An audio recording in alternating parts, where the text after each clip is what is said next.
খবর শুনছেন বর্তমান নিউজ টিভি ইউটিউব চ্যানেল থেকে। আজকের বিশেষ বিশেষ খবর হলো, মুখ্যমন্ত্রী মমতা বন্দ্যোপাধ্যায়ের বিরুদ্ধে রাজ্যপাল বোসের মানহানি মামলা শুনানি 10ই জুলাই, জানালো হাইকোর্ট। একদিনের মধ্যে তৃণমূল নেতাদের দখল করা জমি ফেরানোর নির্দেশ বিধায়কের, পাল্টা খোঁচা বিজেপির। গণপিটুনি বিরোধী আইন আটকে আছে রাজভবনে, বিত্তজনদের সঙ্গে চাচক্রে ক্ষোভ প্রকাশ মুখ্যমন্ত্রীর। মানিকতলা উপনির্বাচনে গ্লামার ছটা, তৃণমূলের সুপ্তি পাণ্ডের হয়ে প্রচারে নুসরত। দীঘায় জগন্নাথ দেবের মন্দির করতে পারে হিটকো, জানিয়ে দিল কলকাতা হাইকোর্ট। মতামত নিতে মুখ্যমন্ত্রী বিদ্যজনদের ডাকেননি, সময় চেয়েছিল একটি সংগঠন, দিয়েছেন কুণাল। বাগদা উপনির্বাচনের যুদ্ধে রণকৌশল বদল করে জয় ছিনিয়ে আনতে চায় শাসক তৃণমূল, সঙ্গে মতো অঙ্ক। মমতার ভাই বাবুনের বাড়ির রাতারাতি দখল নিল পুলিশ, দোতলা বাড়ি বদলে গেল পুলিশ ক্যাম্পে। ঘূর্ণাবতের প্রভাবে ভারী থেকে অতি ভারী বৃষ্টি হবে উত্তরবঙ্গে, দক্ষিণবঙ্গের 5 জেলাতেও সতর্কতা জারি করলো আবহাওয়া দপ্তর। প্রতিদিন নিয়মিত খবর শোনার জন্য বর্তমান নিউজ টিভি চ্যানেলটিকে সাবস্ক্রাইব করুন। আসছে বিস্তারিত খবরে। মুখ্যমন্ত্রী মমতা বন্দ্যোপাধ্যায়ের বিরুদ্ধে রাজ্যপাল সিভি আনন্দ বোসের দায়ের করা মানহানি মামলা শুনানি আগামী 10ই জুলাই হবে কলকাতা হাইকোর্টে। মামলাটি শুনানির তালিকায় না থাকায় রাজ্যপালের আইনজীবী বৃহস্পতিবার বিচারপতি কৃষ্ণা রাওয়ের দৃষ্টি আকর্ষণ করেন। তারপরেই বিচারপতি মামলা শুনানির পরবর্তী শুনানির দিন ঘোষণা করেন মঙ্গলবার। কলকাতা হাইকোর্টে মুখ্যমন্ত্রীর বিরুদ্ধে মানহানির মামলা করেছিলেন রাজ্যপাল বোস, তৃণমূলের 2 হবু বিধায়ক সায়ন্তিকা বন্দ্যোপাধ্যায়, রাত হোসেন সরকার এবং তৃণমূল নেতা কুণাল ঘোষকেও এই মামলায় যুক্ত করা হয়েছে রাজ্যপালের তরফে।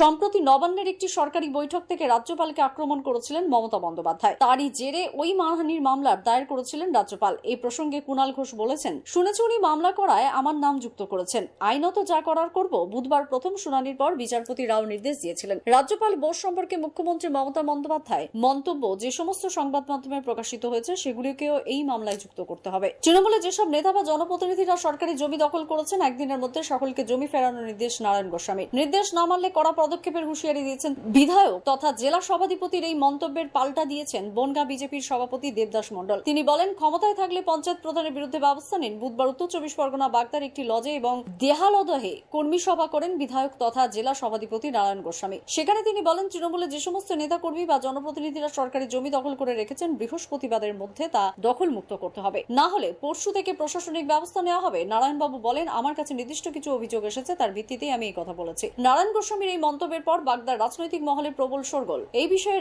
বিজেপির বনগাঁ সাংগঠনিক জেলা সভাপতি দেবদাস মণ্ডল বলেন, নারায়ণ গোস্বামীর যদি ক্ষমতা থাকে সবার আগে বাগদা পঞ্চায়েত প্রধানের বিরুদ্ধে ব্যবস্থা নিন, কারণ তিনি সরকারি জমি দখল করেছেন। এদিনই ভোটের প্রচারে বাগদার সিনজানিতে যান স্বাস্থ্য দপ্তরের প্রতিমন্ত্রী চন্দ্রিমা ভট্টাচার্য। তিনি নাগরিকত্ব নিয়ে বিজেপি সরকারকে কটাক্ষ করেন। নিয়মিত সঠিক খবর শুনতে বর্তমান নিউজ টিভি চ্যানেলটিকে সাবস্ক্রাইব করুন। আসছি আবহাওয়ার খবরে। আগামী কয়েকদিন উত্তরবঙ্গে ভারী থেকে অতি ভারী বৃষ্টির সতর্কতা জারি করলো আলিপুর আবহাওয়া অফিস। উত্তরের প্রায় সব জেলাতেই আগামী সোমবার পর্যন্ত ভারী বৃষ্টির সম্ভাবনা রয়েছে। একই সঙ্গে দক্ষিণবঙ্গের 5টি জেলায় ভারী বৃষ্টি হতে পারে বলে জানিয়েছে হাওয়া অফিস। আলিপুর আবহাওয়া দপ্তরের পূর্বাভাস অনুযায়ী শুক্রবার থেকে সোমবার পর্যন্ত ভারী বৃষ্টি চলবে উত্তরবঙ্গে। শুক্রবার দার্জিলিং, কালিম্পং, আলিপুরদুয়ার, কোচবিহার এবং জলপাইগুড়িতে ভারী থেকে অতি ভারী বৃষ্টি হতে পারে। ভারী বৃষ্টির সম্ভাবনা রয়েছে 2 দিনাজপুরেও। শনিবার অতি ভারী বৃষ্টির সতর্কতা জারি করা হয়েছে শুধু কোচবিহারে।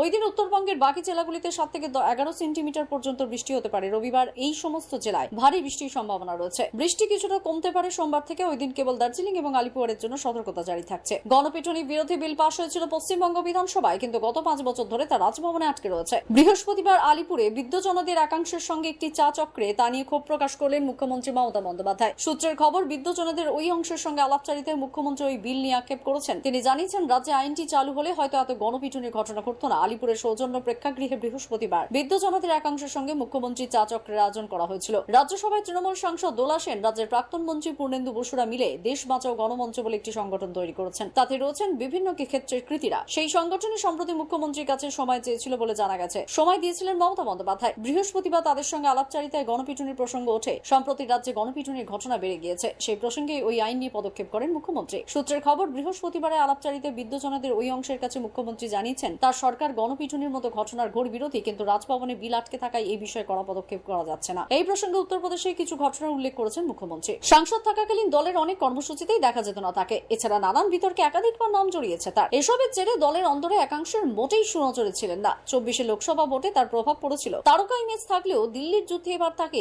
সুযোগ দেয়নি তৃণমূল। গোটা ভোট পর্বে তাকে প্রচারেও দেখা যায়নি। কিন্তু এবার বিধানসভা উপনির্বাচনে দলের প্রাক্তন তারকা সাংসদ নুসরত জাহানকে ফের প্রচারে নামালো দল। বৃহস্পতিবার মানিকতলা তৃণমূল প্রার্থী সুপ্তি পাণ্ডের হয়ে প্রচার করলেন নুসরত। হুটখোলা গাড়িতে প্রার্থীকে পাশে নিয়ে রোড শো থেকে তার বার্তা, মানিকতলার উন্নয়নের জন্য জয়ী করুন তৃণমূলকে। লোকসভা ভোট বা আসন্ন উপনির্বাচন, কিছুতেই তারকা প্রচারের তালিকায় নাম নেই নুসরতের। কিন্তু তা সত্ত্বেও সুপ্তি পাণ্ডের হয়ে বৃহস্পতিবার প্রচার সারলেন টলি নায়িকা। ঘি রঙা সালোয়ার কামিজে একেবারে সাদামাটা সাজেই দেখা গেল তাকে। রোড শোর পরবর্তী নির্বাচনী সভাতেও ছিলেন নুসরাত। আসলে মানিকতলার প্রয়াত বিধায়ক সাধন পান্ডের মেয়ে শ্রেয়ার সঙ্গে বিনোদন জগৎ সূত্রে আলাপ এবং ঘনিষ্ঠতা নুসরাতের। সেই সূত্রে তার পরিবারের সঙ্গে সুসম্পর্ক, বান্ধবীর মায়ের হয়ে তাই রাজনৈতিক প্রচার সারলেন নুসরাত। এ নিয়ে চলছে জল্পনা। দীঘায় জগন্নাথ দেবের মন্দির তৈরি হচ্ছে, সেই মন্দির তৈরির কাজ হিটকো করতে পারে। এই ছাড়পত্র দিল প্রধান বিচারপতি ডিভিশন বেঞ্চ। হিটকো শুধু রাজারহাটের উন্নয়নের কাজ করতে পারে, এর বাইরে কোনো জায়গায় পরিকাঠামো উন্নয়ন করার ক্ষমতা হিটকোর নেই। এই দাবি মানতে চায়নি কলকাতা হাইকোর্ট। দীঘায় প্রচুর টাকা ব্যয় করে মন্দির হচ্ছে। পুরীর জগন্নাথ দেবের মন্দিরের আদলে তৈরি হচ্ছে মন্দির। এবার রথে এই মন্দির উদ্বোধন করা যাবে না। মন্দিরের কাজ সম্পূর্ণ হয়নি এখনো, তবে রথ বেরোবে এই কথা জানা গিয়েছে। তার মধ্যেই এই মন্দির প্রসঙ্গে মামলা দায়ের করা হয়। এই মন্দির তৈরির কাজে হিটকো সংস্থা যুক্ত আছে, সরকারি অর্থ ব্যয়ে মন্দির তৈরি হচ্ছে। এই বিষয়ে কলকাতা হাইকোর্টে গত মঙ্গলবার মামলা দায়ের করা হয়। প্রায় 143 কোটি টাকা খরচ করে মন্দির তৈরি করা হচ্ছে বলে খবর। হিটকো কেন মন্দিরের কাজ করবে সেই প্রশ্ন আদালতে তোলা হয়। সরকারি জমি থেকে জবরদখল উচ্ছেদের প্রসঙ্গে কদিন আগে মুখ্যমন্ত্রী মমতা বন্দ্যোপাধ্যায় স্পষ্টই বলেছিলেন, কাউকেই রেয়াত নয়। কোথাও জবরদখল থাকলে পুলিশ গিয়ে তুলে দেবে, দরকার হলে আমার বাড়ি থেকে তা শুরু হোক। পুলিশ ও প্রশাসনকে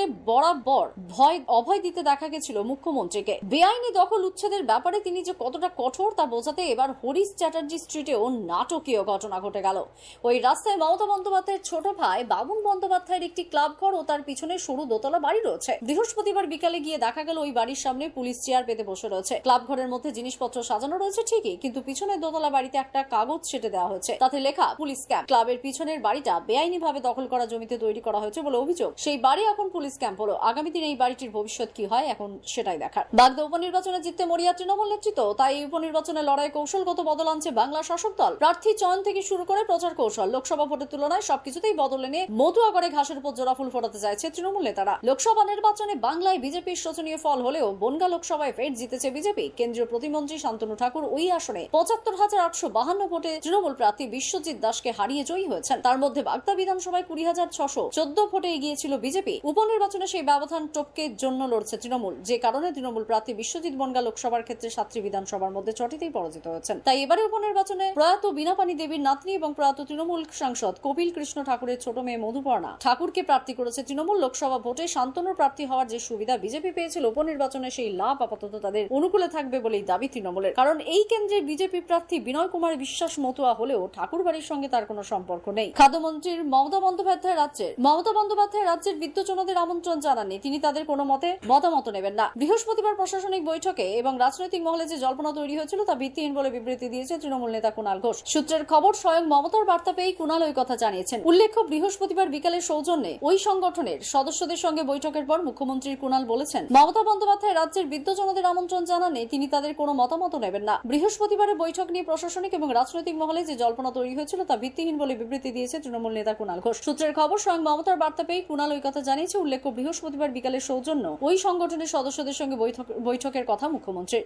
কুণাল বলেছেন, মাননীয় মুখ্যমন্ত্রী বুদ্ধিজীবীদের সঙ্গে বিকালে বৈঠকে বসেছেন এবং নানান বিষয়ে মতামত নেবেন বলে একটি খবর প্রচারিত হচ্ছে। এটি ভিত্তিহীন এবং বিভ্রান্তিমূলক। একটি গণসংগঠনের তরফ থেকে মুখ্যমন্ত্রীর সঙ্গে সাক্ষাতের সময় চাওয়া হয়েছিল, মাননীয় তাদের সময় দিয়েছেন, দেখা করবেন এইটুকুই। এর সঙ্গে মুখ্যমন্ত্রী সব শ্রদ্ধেয় বুদ্ধিজীবীকে ডেকেছেন এবং সাম্প্রতিক নানান বিষয়ে মতামত নেবেন বলে যে ধারণা ছড়ানো হচ্ছে তার সম্পর্ক নেই। মুখ্যমন্ত্রী কাউকে এমন বৈঠকে আমন্ত্রণ জানাননি, তিনি শুধু ওই সংগঠনের অনুরোধে তাদের সঙ্গে দেখা করবেন। গতকাল রাতে ওই বৈঠকের খবর ছড়ায়, কিন্তু কি বিষয়ে বৈঠক তা নিয়ে কোনো মহল থেকেই কিছু বলা হয়নি। ফলে অনেকেই ধরে নেন রাজ্যের সম্প্রতি গণপিটুনির ঘটনা বাড়তে থাকায় বা বাংলায় বাঙালির সত্তা নষ্ট হওয়ার মতো সাম্প্রতিক কিছু বিতর্কিত বিষয়ে বিদ্যুৎজনদের মতামত নিতে চাইছেন মুখ্যমন্ত্রী, সেই জন্যই তিনি বৈঠক ডেকেছেন। কিন্তু কুণালের বক্তব্য ওই জল্পনা ভিত্তিহীন। মুখ্যমন্ত্রী কাউকে কোনো বৈঠকে ডাকেননি, তার কাছে সময় চেয়েছিল যে সংগঠন, তাদের তিনি সাক্ষাতের সময় দিয়েছেন মাত্র। খবর আজকের মতো এ পর্যন্তই। ধন্যবাদ।